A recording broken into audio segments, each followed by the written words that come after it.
स्वागत है आपका कौन बनेगा मुख्यमंत्री में। पश्चिम बंगाल में ऐसी विधानसभा सीटें भी हैं जहां पर बीजेपी ने मुस्लिम उम्मीदवार दिए हैं। ऐसी लगभग 11 सीटों में से एक है चोपड़ा, जहां पर हर पार्टी ने मुस्लिम समुदाय से उम्मीदवार दिया है। कारण सुनेंगे तो आप भी चौंक जाएंगे, क्योंकि यहां 70% से ज्यादा वोटर इसी समुदाय से हैं। देखिए मेरी ये खास रिपोर्ट।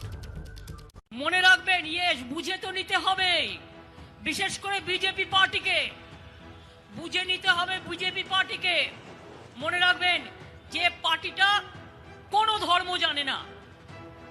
মুখে বলে হিন্দু ধর্ম, জানে হিন্দু ধর্মের মধ্যে কত ধর্ম আছে। बंगाल के अंदर जिस प्रकार का तुष्टीकरण का माहौल था, जिस प्रकार से बेरोक-टोक घुसपैठियों का घुसना चालू रहा, घोर निराशा और हताशा बंगाल की जनता को प्राप्त हुई। ये वो राजनीति है जो देशभक्ति के बजाय वोट बैंक, सबका विकास के बजाय तुष्टीकरण को बल देती है। आज यही राजनीति बंगाल में लोगों को मां दुर्गा की पूजा से रोकती है, उनके विसर्जन से रोकती है। रैलियों के मंच से बीजेपी मुसलमानों के लिए ममता पर तुष्टीकरण की राजनीति का आरोप लगाती रही हैं, तो ममता बीजेपी को मुस्लिम विरोधी बताती हैं। যারা হিন্দু মুসলমান করছেন, আমিও হিন্দু ঘরের মেয়ে, আমার সাথে হিন্দু কার্ড খেলতে যাবেন না। হিন্দু ধর্ম আমায় শেখাচ্ছেন, বলুন ধর্ম নিয়ে খেলবেন? খেলা হবে?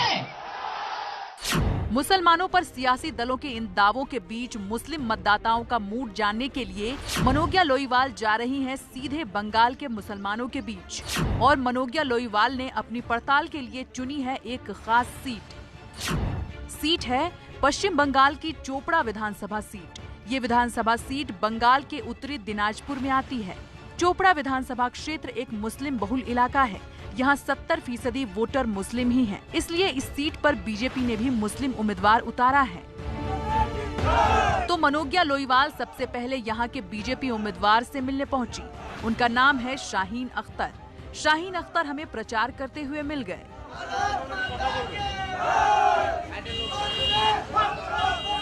प्रचार थोड़ी देर रुकने के बाद मनोज्ञा ने बीजेपी के शाहीन अख्तर से सवाल जवाब शुरू किए, तो शाहीन बोले, बंगाल में ममता से मुसलमान अब परेशान हैं। देखिए, जय श्री राम तो हिंदू भाइयों का अपना स्लोगन है। मुस्लिम भाई नारे तकबीर बोलते हैं, इसमें तो कोई वो लोग अपना, और बीजेपी का क्लियर स्टैंड है। जो हम लोग जय श्री राम बोलते हैं, ये हम लोग का अपना है। मुस्लिम भाई लोग को ये नहीं बोलना है, नहीं तो ममता बनर्जी का हम लोग का कोई फर्क नहीं रहेगा। ममता बनर्जी आज बनर्जी होके वो ला इलाहा इल्लल्लाह पढ़ते हैं, वो तो कभी भी कहीं भी देश की डेमोक्रेसी है। हम लोग नारे तकबीर कहीं भी बोल सकते हैं, बिस्मिल्लाहिर्रहमान बोलते हैं। लेकिन ममता बनर्जी जो कर रही है उसके लिए हम लोग का बीजेपी का क्लियर स्टैंड है। जो कर रही है हम लोग को वो नहीं करना है। हम लोग का अपना जिसका जो धर्म है वो मानना है। उत्तरी दिनाजपुर की चोपड़ा सीट पर पिछली बार टीएमसी ही जीती। टीएमसी के हमीदुल रहमान ने तब सीपीआईएम के अकरमुल हक को करीब 17,000 वोट से हराया था। हमीदुल का दावा है कि वो फिर जीतेंगे। হিন্দু মুসলিম আমরা করি না, হিন্দু মুসলিমের এখানটায় দাঙ্গা লাগানোর জন্য একটা চেষ্টা করেছিল, হয়তো আপনারা শুনেছেন। চোত্রা করছে একটা ক্লাস 11-এর মেয়ে ছেলে আর একটা ছেলে মুসলিম, দুইজনে একই স্কুলে পড়তো, বন্ধুতা ছিল। এদের মেয়ে ছেলেটাকে মেরে দিয়ে একটা হিন্দু মুসলমান দাঙ্গার চেষ্টা করছিল। সবাই মিলে চেক দিয়ে দাঙ্গাটাকে আমরা রুখেছিলাম। আমার এই বিধানসভায় ডেভেলপমেন্টের কাজ প্রচুর করেছে, প্রায় নাই করে, তো মানুষ উন্নয়নের কাজ দেখে। चोपड़ा विधानसभा सीट की गलियों में घूमते हुए मनोज्ञा लोईवाल को सीपीएम के प्रत्याशी प्रचार करते मिल गए। वो भी मुस्लिम हैं, नाम है अनवारुल हक। ये बात नहीं है कि माइनॉरिटी इलाका है इसलिए हम लोग माइनॉरिटी कैंडिडेट देते हैं, ऐसी बात नहीं है। हमारे यहाँ जो सिचुएशन है कि यहाँ हम लोग ज़्यादातर हमारे लीडरशिप में जो भी रहबर बनने के लायक होते हैं उसी को यहाँ उसकी योग्यता के हिसाब से यहाँ खड़ा किया जाता है।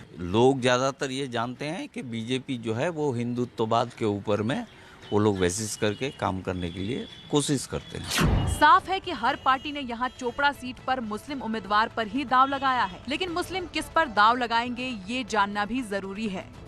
मोदी जी ने कहा था कि सबका साथ सबका विकास, ये भरोसा पर हम लोग जो है शांति से रहे थे, लेकिन आज तो हम लोग होपलेस हो गया। नॉट ओनली मुस्लिम, हम लोग होपलेस हैं कि क्या कर रहे हैं हमारे सरकार। जो सरकार होता है, जो संविधान को हाथ में लेकर सबका साथ सबका विकास ये ऐलान करके जो है आज सबका विकास तो नहीं है, सबका आज जान मार रहे हैं। जो छोटे तबके के इंसान हो, माइनॉरिटीज हो, इनको आगे बढ़ाने के लिए उन्होंने क्या किया। এই যে আমাদের চোপড়া বিধানসভা কেন্দ্র, এখানে হচ্ছে মাইনরিটি প্রায় 67%, যেটা মাইনরিটি, সেই জন্য এখানে এই চোপড়া বিধানসভা কেন্দ্রে প্রত্যেকটি দল মাইনরিটি ক্যান্ডিডেট দিয়েছে। সেক্ষেত্রে এখানে সব পার্টি তাদের অস্তিত্ব লড়াইয়ের জন্য একের পর এক বড় বড় লিডারকে নিয়েছে, তারা একের পর এক প্রোগ্রাম করে চলছে। पश्चिम बंगाल में जिन सीटों पर चुनाव होना बाकी है उनमें से ज्यादातर मुस्लिम बहुल इलाके हैं। बीजेपी ने बंगाल में 11 मुस्लिम उम्मीदवार मैदान में उतारे हैं। पश्चिम बंगाल की राजनीति में जहां एक और धर्म के नाम पर राजनीति हो रही है, तो वहीं दूसरी ओर बीजेपी और टीएमसी दोनों ये बखूबी जानती है कि अगर उन्हें मुसलमान का वोट चाहिए तो उम्मीदवार भी वैसे ही देने पड़ेंगे। एक और चोपड़ा तो ऐसी कई विधानसभाएं हैं जहां पर इसी तरह से हर पार्टी ने अपना वर्चस्व कायम रखने की पूरी कोशिश की है। आखिरकार धर्म के ऊपर वोट होता